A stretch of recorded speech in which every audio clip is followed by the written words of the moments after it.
cột lô bon y tung e sing về cả chế đón char ju thanang sing về aphan o kang hone phom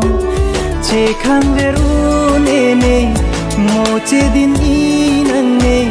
ju de pura nang phan ne kang hon do cột lô nang phan ne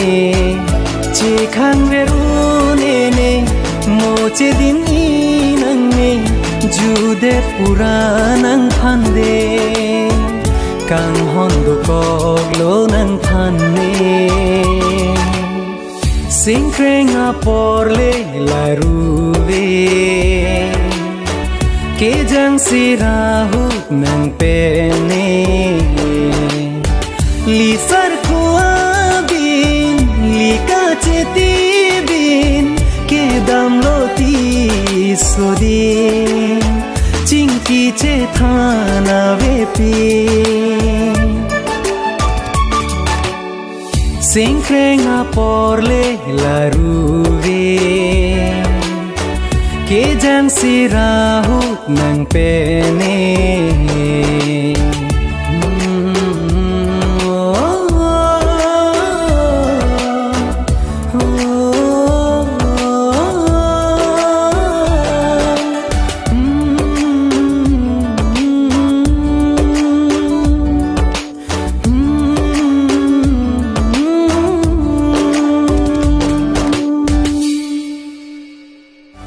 sing kreng a por le la ru ve